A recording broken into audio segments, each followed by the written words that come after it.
देखिए latest episodes बिल्कुल ad free. Tiwari ji, मैं बार बार यहाँ पे गिल्ली और डंडा के रिश्ते की बात कर रही हूँ और आप बार बार फिसल के मेरे और विभू के रिश्ते पर आकर अटक जा रहे हैं। क्योंकि भाभी जी हमें सदैव आपकी चिंता खाए जाती है। एक मिनट, आपको मेरी चिंता खाई जाती है? नहीं, मतलब आप मेरे पापा हैं, मेरे मम्मी हैं, मेरे भाई। ये क्या भाई भाई क्या क्या क्या एक पड़ोसी एक पड़ोसन का हमदर्द भी नहीं हो सकता? रहने दीजिए तिवारी जी, अगर आप इतने ही हमदर्द होते ना तो आज मुझे गिल्ली के रिश्ते की ऐसे भीख नहीं मांगनी पड़ती आपसे। अब ये तो आप हमें शर्मिंदा कर रही हैं। तिवारी जी बस बंद कीजिए ये शर्मिंदा और दुखी होने का ढोंग। आज मुझे पता चल गया कि आप एक नंबर के ढोंगी हैं। भाभी जी ये तो आपने बहुत बड़ा इल्जाम लगा दिया हम पर कि हम ढोंगी हैं। जी हाँ, आप ढोंगी हैं, ढोंगी हैं और ढोंगी हैं। अगर अपने भाई से प्रेम करना ढोंग है तो हाँ हम हैं ढोंगी। अगर अपने भाई के लिए कोई सुयोग्य कन्या ढूंढना ढोंग है तो हाँ हम हैं ढोंगी। एक मिनट, आपने क्या कहा कि आप अपने भाई के लिए एक सुयोग्य कन्या ढूंढ रहे हैं? जी बिल्कुल सही सुना आपने। तो गिल्ली एक सुयोग्य कन्या नहीं है आपके भाई के लिए? माफ कीजिएगा भाभी जी, हमें गिल्ली में ऐसा कुछ भी नजर नहीं आता। आपके कहने का मतलब है कि गिल्ली में कोई गुण नहीं है? ठीक है भाभी जी, अगर आपको लगता है कि गिल्ली में ऐसे कोई गुण हैं तो आप कोई 5 गुण हमें सोचकर बताइए। अगर गिल्ली के अंदर हमें वो 5 गुण नजर आ गए तो हम अपने डंडे का तुरंत चट मंगनी और पट ब्याह कर देंगे। सच? जी फाइन, मैं अभी के अभी आपके सामने गिल्ली के 5 गुण रखती हूं। तो सुनिए, गुण नंबर 1,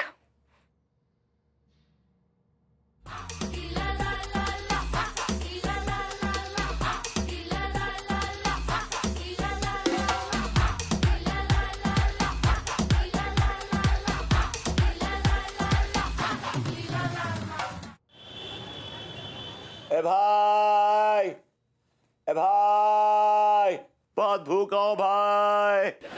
अरे कुछ खिला दो भाई। अरे रूखी सूखी चलेगी?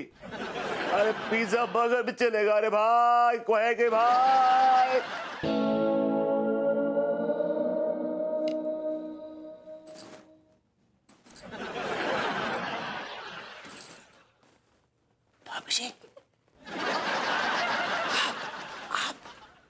हाँ हम वो कहा है ना कि हम आपका आवाज सुने तो आपके लिए एक एप्पल ले आए। भाभी जी ये एप्पल आप अपने हाथों से खिला दीजिए। वो खिला तो देंगे लेकिन उसके पहले आपको हमरे साथ गाना गाना पड़ेगा। भाभी जी पेट एकदम खाली है, आवाज नहीं निकलेगी मेरी, मैं गाना नहीं गा पाऊंगा भाभी जी। ठीक बा, तो एप्पल भूल जाइए, हम नहीं खिलाएंगे। भाभी जी मैं गाऊंगा, मैं गाना गाऊंगा, मैं गाना गाऊंगा।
भैया ये क्या कर रहे हैं आप?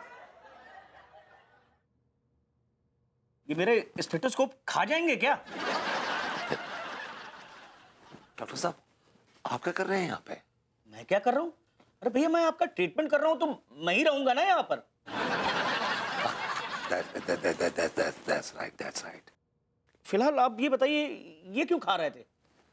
ये मैं खा लिया, मैं समझा एप्पल था। एप्पल? अच्छा जाने दीजिए। अरे भैया सांस लीजिए और गहरी सांस लीजिए। इससे ज्यादा गहरी नहीं आएगी, वरना अगर आई तो फिर तो आएगी नहीं। ऐसा भूखा कुछ खाने का इंतजाम हो सकता है क्या? ठीक है मैं देखता हूँ क्या खाने का इंतजाम हो सकता है, ठहरिए। अच्छा खासा मूड बना हुआ था भाभी जी के साथ, कम से कम ख्वाबों में एप्पल ही तो खा रहे थे।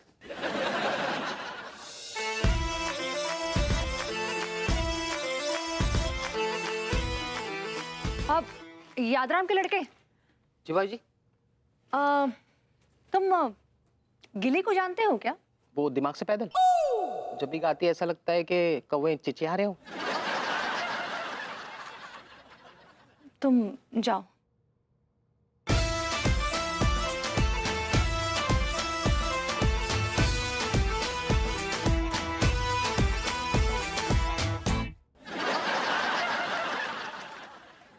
लीजिए भाभी जी,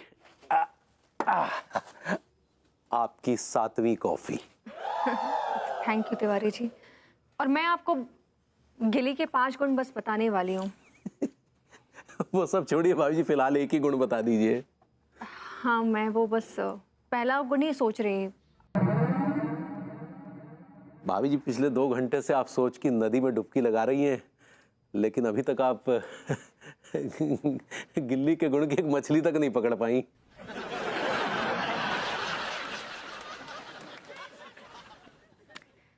ठीक है तिवारी जी,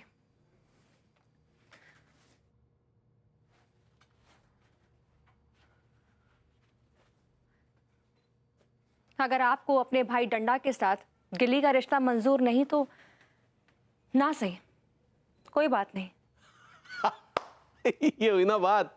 लेकिन याद रखिएगा तिवारी जी कि आज के बाद आपके लिए उस घर के दरवाजे हमेशा हमेशा के लिए बंद हैं। अरे भाभी जी क्या ये नहीं, अब ये ऐसा ना कहें भाभी जी। नहीं तिवारी जी नहीं, ऐसा कहना मेरी मजबूरी है, समझिए। मैं शर्मा अंकल से कहकर इस साइड का दरवाजा परमानेंटली बंद करवा दूंगी और नहीं, पीछे साइड वाला खोल लूंगी। नहीं, या तो फिर मैं हमेशा हमेशा के लिए यहाँ से कहीं और शिफ्ट हो जाऊंगी। अरे भाभी जी नहीं, ये क्या कह रही थी कि आपको हमारी सौगंध है भाभी जी। नहीं, क्यों मानूं मैं आपकी सौगंध? हाँ, आप मेरे पापा हैं, आप मेरे मम्मी हैं, या आप मेरे भाई? देखिए भाभी जी, हम आपका बहुत सम्मान करते हैं। ठीक है, हम भभूति से बात करेंगे। बड़ी मेहरबानी होगी आपकी।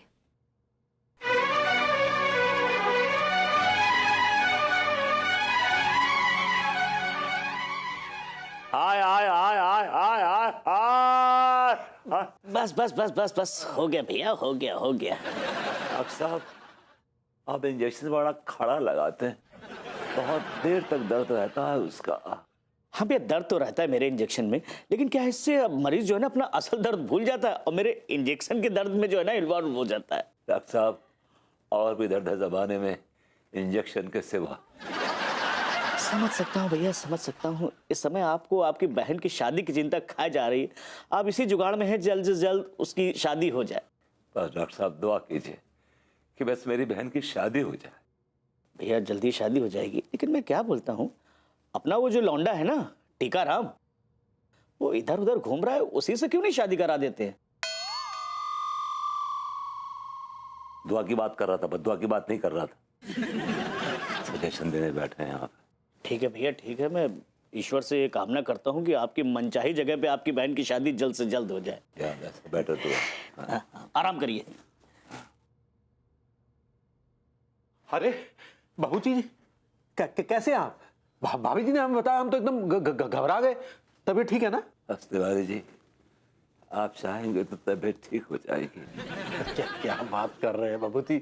हम काहे नहीं चाहेंगे भाई, काहे नहीं चाहेंगे? ये तो बरसों से पड़ोसी है, आपके दुश्मन है क्या आपके? हम तो बस इस बात की लाज रख लीजिएगा तिवारी जी। इस तरह गिड़गिड़ाइए मत, गिड़गिड़ाइए। हम खुद चाहते हैं कि आप भी टेंशन फ्री हो, हम भी टेंशन फ्री हो, और क्या। तो बात पक्की समझो। आप भी ना बस हथेली पे सरसों जमाने की कोशिश में लगे रहते हैं।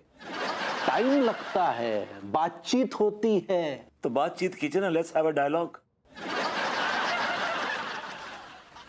देखिए भभूति जी, ये जो डंडा है ना, हाँ डंडा, जी जी, इसके माँ बाप ने इसकी पढ़ाई लिखाई पे बहुत खर्च किया है, तकरीबन 25 लाख रुपया, समझे।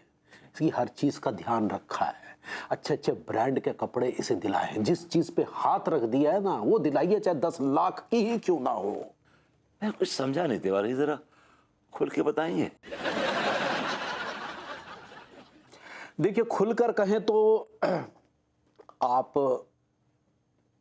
25 लाख रुपया कैश का इंतजाम कर दीजिएगा, जिसमें से 15 लाख का सामान दे दीजिएगा जो लड़का लड़की के काम आएगा, है ना। जैसे रेफ्रिजरेटर हो गया, अवन हो गया, एसी हो गया, गाड़ी हो गई, है ना। बाकी लड़के लड़के माँ बाप नहीं आएंगे, उनको किसी चीज की कमी नहीं है, समझ गए। तिवारी जी मैं समझ गया। एक काम कीजिए, आप लिस्ट दे दीजिए मुझे सारे सामान की और कैश की, मैं अरेंज कर देता हूँ। एक सेकंड डॉक्टर साहब, डॉक्टर साहब आया। डॉक्टर साहब आइए। डॉक्टर साहब एक तो पेन और पेपर दीजिए, जरा लिस्ट बनानी है। क्या करते हैं भैया? मैं एक सीरियस पेशेंट को ग्लूकोज चढ़ाने जा रहा था और आपने यहाँ फालतू काम के लिए बुला लिया। ये काम ज्यादा जरूरी है।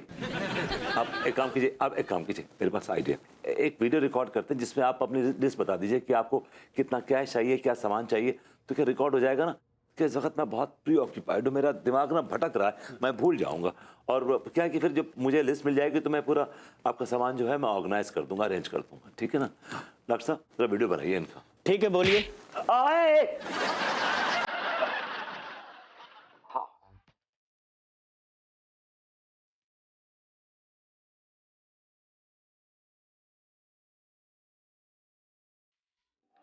ठीक है, कट। तो हो गया खत्म है। तो अब जैसे ही कैश का इंतजाम हो जाए है और सामान का इंतजाम हो जाए तो तुरंत हमें सूचित कर दीजिएगा, हम इस रिश्ते पर लगा देंगे मोहर। ठीक है, चलिए। धन्यवाद तिवारी जी, धन्यवाद।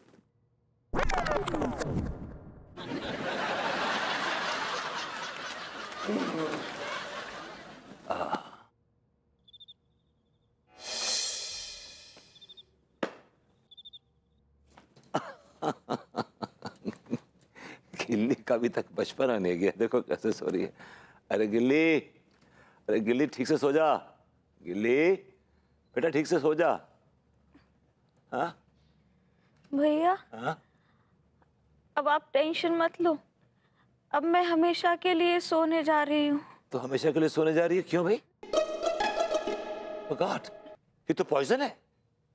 भैया आप नल्ले हो, 25 लाख रुपए लाना आपके बस की बात नहीं है, और डंडा से शादी ना होने से अच्छा है कि मैं मर जाऊं। नहीं! विभू, विभू, गिल्ली गिल्ली गिल्ली गिल्ली गिल्ली गिल्ली गिल्ली, तू ऐसा नहीं कर सकती गिल्ली, तू ऐसा नहीं कर सकती गिल्ली, ऐसा नहीं कर सकती विभू, यू हर्टिंग मी। गिल्ली। अगर तुझे कुछ हो गया ना तो इस घर से एक नींद दो और दिया उठेगी गिल्ली। एक तेरी गिल्ली, एक मेरी गिल्ली।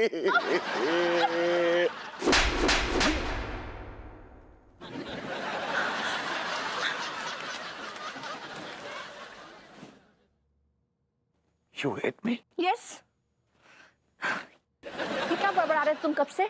इसकी अर्थी उठेगी, उसकी अर्थी उठेगी। गिल्ली, मैंने ना बहुत ही भयानक ख्वाब देखा, और मैंने ख्वाब में देखा कि गिल्ली की डंडा से शादी नहीं हुई तो उसने आत्महत्या कर ली। कुछ भी नहीं हुआ है, वो गिल्ली अपने कमरे में आराम से फैल कर सो रही है। I know, ये एक भयानक ख्वाब, लेकिन हकीकत भी तो हो सकता है ना बेबी। अगर गिल्ली की डंडा से शादी नहीं हुई तो? एक्सक्यूज मी, तुम्हारी गिल्ली ना आत्महत्या करने वाली पार्टी नहीं है बिल्कुल भी। कितना जानती हो गिल्ली के बारे में? How much do you know about? यही कि वो एक बहुत ही इरिटेटिंग पर्सनालिटी है। क्या तुम्हें अंदाजा भी है वो कितना कितना पकाती है? मेरी बहन जैसे भी है, आई डोंट केयर, मेरी बहन है और मैं उसकी शादी करा के रहूंगा। अगर उसकी किस्मत में डंडा लिखा है, डंडा मिलेगा उसे। मैं उसे डंडा दिलाऊंगा किसी भी कीमत पर। किसी भी कीमत पर मतलब 25 लाख दे दोगे? दे दूंगा। कहाँ से दे दोगे? अपने को बेच दूंगा। Excuse me, I am so sorry but इस शहर में तुम्हें कोई नहीं खरीदेगा। किसी और शहर में बिक जाऊंगा। मेरा क्या होगा? कभी मेरे बारे में सोचते हो? तुमने मेरे बारे में सोचा है कभी? मैं बस तुम्हारे बारे में सोचती हूँ विभू, तुम्हारे पूरे खानदान भर के बारे में नहीं सोचूंगी। मेरा खानदान में जुड़ा हुआ है ना मुझसे, इट्स लिंक्ड। तो क्या करूं मैं? तुम्हारे साथ मैं भी बिक जाऊं? बिको नहीं, बेच दो। किसको बेच दूं? तुम्हारे याद है तुम्हारे पास एक प्लॉट है एयरपोर्ट के पास, 750 गज का, तुमने 5.5 लाख में खरीदा था, यू रिमेम्बर? मैंने रेट निकलवाया उसका। यार क्या अप्रिशिएट हुआ प्लॉट, क्या अप्रिशिएट हुआ है। मालूम है क्या वैल्यू है अभी उसकी? 30 लाख नेट। अपनी भूखी नजरें ना मेरे प्लॉट पे डालने की जरूरत भी मत करना। वो मेरा ड्रीम प्लॉट है, मैं वहां पे अपना ड्रीम हाउस बनाऊंगी जिसके टेरेस से मैं रोज प्लेन्स को टेक ऑफ और लैंडिंग करते हुए देखूंगी। अगर ये 25 लाख मिल गए तो मेरे बहन की जिंदगी का प्लेन जो है टेक ऑफ कर लेगा, और अगर नहीं मिले तो टेक ऑफ से पहले क्रैश हो जाएगा। प्लीज। तुम्हें पता है ये जो तुम्हारे अंदर से इतना प्यार उमड़ उमड़ के आ रहा है ना अपनी बहन के लिए, आई हैव अ फीलिंग कि ये सब बेकार जाने वाला है। ये कैसी बातें कर रही हो तुम यार? तुम्हें मेरी बहन की जरा सी भी फिक्र नहीं है? तुम्हारी माँ को तुम्हारी बहन की जरा से भी फिक्र नहीं है? उनके पास तो बहुत पैसे हैं ना। तुमने तो कहा कि उनके पास 3 करोड़ रुपए हैं। उनके पास है 3 करोड़। तो मांग क्यों नहीं लेते? सिर्फ 1 करोड़ मांग लो। 1 करोड़ में तुम्हारी बहन की बहुत ही बेहतरीन शादी हो जाएगी, पूरी दुनिया तुम पर हंसेगी। मतलब तुम्हारी तारीफ करेगी कि एक भाई ने अपनी बहन की शादी में पूरे 1 करोड़ रुपए खर्च कर दिए। मैं अपनी मम्मी से पैसे नहीं मांग सकता। क्यों नहीं मांग सकते? क्योंकि मैंने एक प्रतिज्ञा ली थी। क्या प्रतिज्ञा ली थी? एक्चुअली क्या है, जब मैं छोटा सा था ना, 7-7.5 साल का, तो हमारी गली में एक कुल्फी वाला आया करता था, छोटू कुल्फी वाला। मुझे बहुत प्यार करता था। उसके पास 2 कुल्फियाँ होती थी, 50 पैसे की छोटी कुल्फी और रुपए की बड़ी कुल्फी, और वो 50 पैसे में मुझे बड़ी कुल्फी देता था। तो गली में आया, मैं भागता मम्मी के पास गया, मैं कहा मम्मी मुझे 50 पैसे दे दो, मुझे कुल्फी चाहिए, मुझे कुल्फी खानी।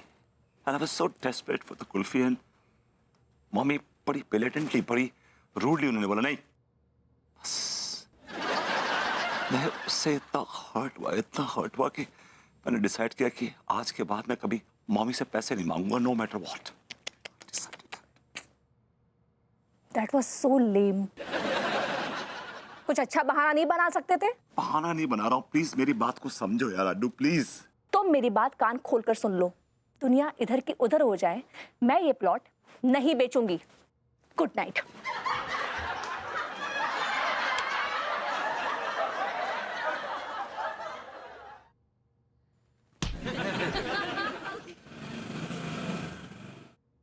ये लीजिए लड्डू के भैया।